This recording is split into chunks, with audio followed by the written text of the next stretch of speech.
Ginty had been working hard on the island of Sodor.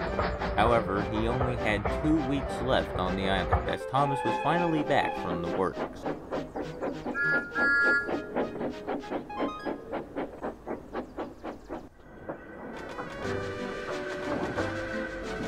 One morning, he was having a chat with the Scottish twins. You know, Ginty started. I worked in Barry Island as a workstation for iron bridges. The twins were suddenly intrigued.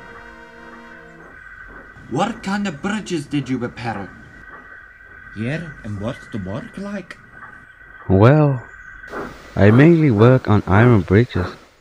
Most of the time I was just taking support beams that were cold or needed replacing, or rivets that needed replacing, or whatnot to bury scrapyard for all those types of things to be melted down. However, nowadays I've started seeing engines getting ready to, well, Ginty paused impressively. meet the end.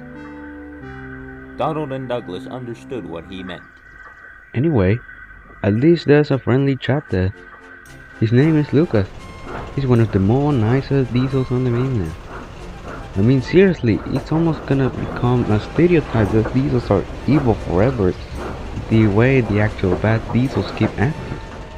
Lucas also feels bad for the steam engines there, and sometimes comforts them when he can because he appreciates the fact that steam engines build the railways they use today from the ground up. That Lucas also enjoys working all day. Don't know how he's not tired yet. Anyway, at least some steam engines from that yard get saved and either put on display, go to work on heritage lines, and some actually get to pull mainline excursions. Well, that was a lot of information. And you're someone like that chatterbox Ginty. Yeah, I sometimes babble a bit. Can't believe there is a nice diesel on the mainland out there. Not sure if one can come to our island. Yeah, odds are pretty low. It'd take a clergyman with the supernatural touch of God to do that. Oddly specific.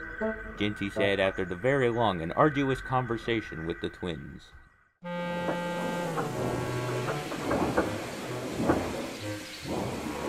Later that day, it began to rain hard. Ginty was at Elsbridge arranging some trucks when Thomas puffed into the station.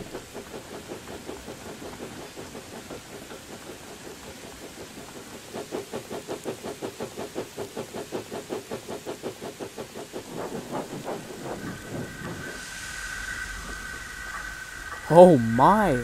I haven't seen a storm like this in months. Thomas said, pretty surprised. Ginty then warned Thomas that he should be careful going across bridges in this kind of weather, but Thomas just stopped.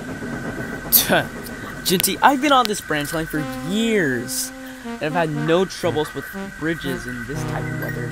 I'll be fine.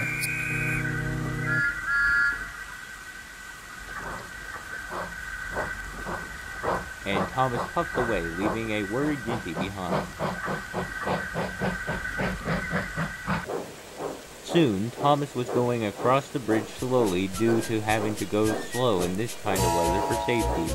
He was going across just fine when suddenly, Thomas went on a section of bumpy rails that were bent due to the hot weather before the storm, and suddenly found himself teetering off the edge of the bridge. Oh no! Help! Help! Stop shaking, Thomas. You might fall off. Brendan, you need to run up to Elsbridge to get help. Also tell the guard to keep the passengers inside the coaches. And that's exactly what Thomas's fireman did. Ginty was resting at the station when Thomas's fireman arrived soaking wet. Ginty! Thomas is tearing off the bridge! We need you to come help! Without another word, Ginty raced away. Wait! I'm still here! Ginty arrived at the bridge and was mortified. He soon went into action, first pulling away Thomas's coaches very carefully, then came back for Thomas.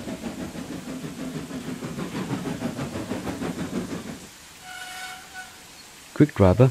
Attach the tower cable we have from me to Thomas. Bobby, get into Thomas's cab to try to get him a bit more balance and to keep an eye on things. If Thomas feels like he's gonna go jump out of the cab quickly.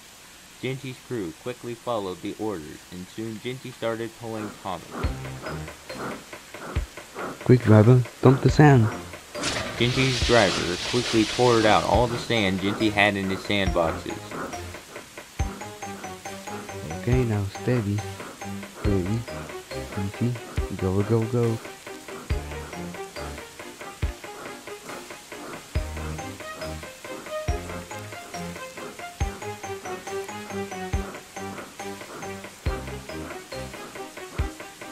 Ginty kept telling his driver what pace he needed to be so he could skillfully not upset the delicate balance for Thomas whilst he pulled him back until at last Thomas was back on the rail.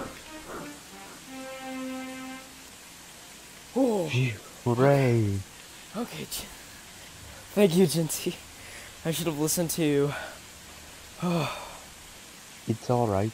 At least now you won't be dancing in the rain with the allergies.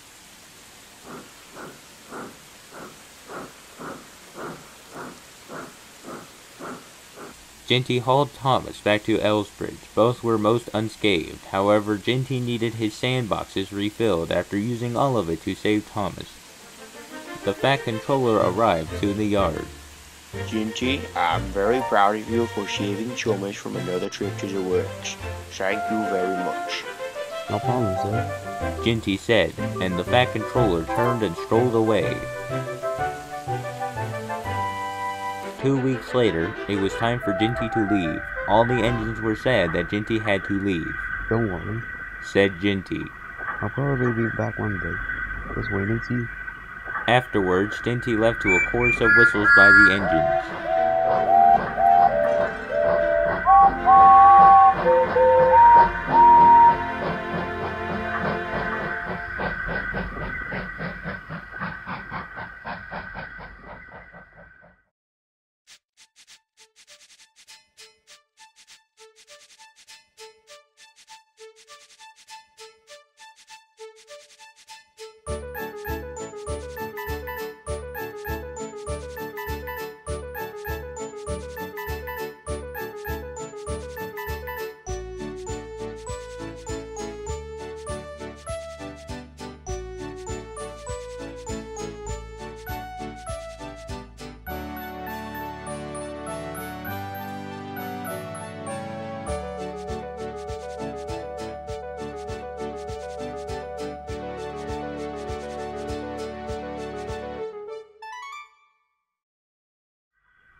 Henry, why does she get to take the express? Come on, James, it's her first week here, and if she's going to learn the route for her other trains once Gordon comes back from the works, it's by taking the express. Besides, you're taking passengers tomorrow, so there's really no difference. Yeah, I get that, but she could have taken the goods as well. I don't have time to argue with your selfish arrogance. I got to take a local to Vickerstown.